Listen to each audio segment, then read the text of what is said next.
Welcome to another lesson of learning about computers. Well, Lesson 1: Types and Parts of Computer. For the learning standards, the learners must demonstrate the understanding of concepts and underlying principles in performing computer operations, and the learner shall be able to perform computer operations based on a given task. So what is a computer? A computer is a device that transforms data into meaningful information. It processes the input according to the set of instructions provided to it by the user and gives a desired output. Computers are of various types, and they can be categorized into ways on the basis of size and on the basis of data handling capabilities. There are 5 types of computers. Number 1 is supercomputer, mainframe computer, mini computer, workstation, and personal computer. Supercomputers. They are the biggest and fastest computers in terms of speed in processing data. Supercomputers are designed such that they can process huge amount of data, like processing trillions of instructions or data in just a second.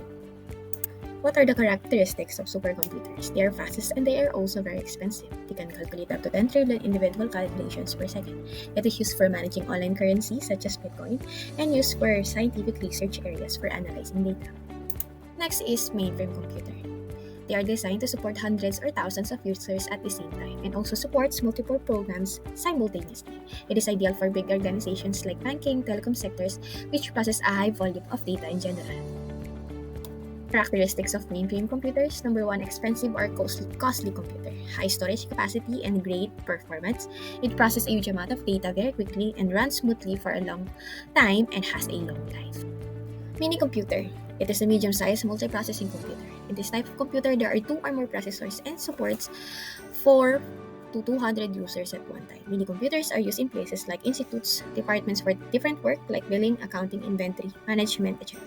It is smaller than a mainframe computer but larger in comparison to microcomputer. Characteristics of mini computer. Its weight is low. Because of its low weight, it is easy to carry anywhere, less expensive than mainframe computer, and it is fast. For the workstation, it is designed for technical or scientific applications. It consists of fast microprocessor with large amount of RAM and high-speed graphic adapter.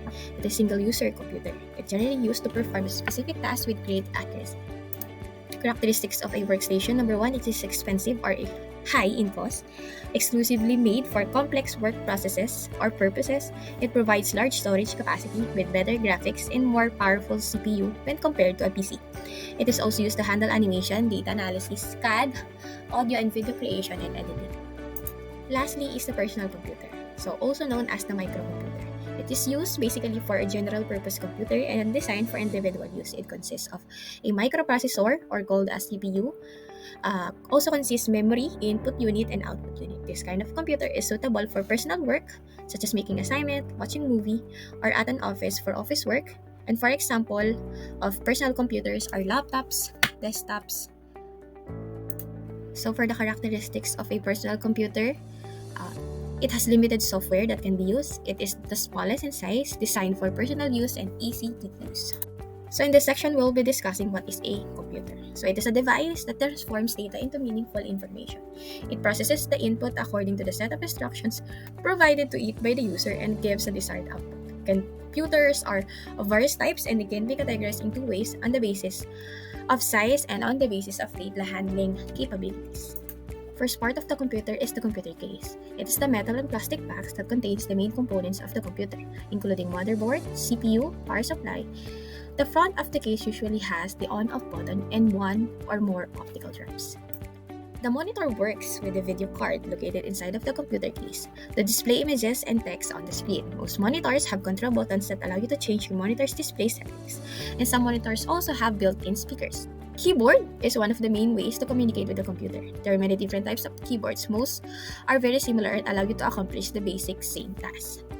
Another is the mouse. It is another important tool for communicating with the computer. Commonly known as the pointing device, it lets you point to objects on the screen, click on them, and move them. Printer.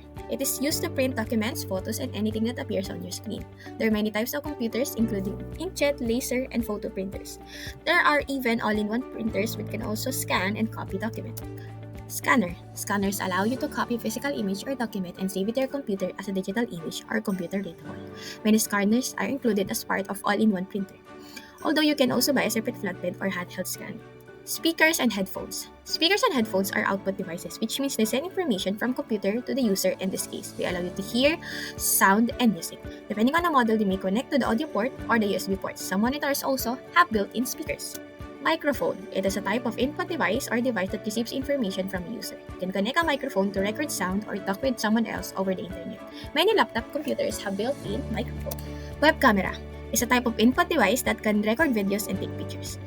It can also transmit video over the internet in real time, which allows the video chat or video conferencing with someone else. Many webcams also include a microphone for this reason. Thank you for listening to the next video tutorial.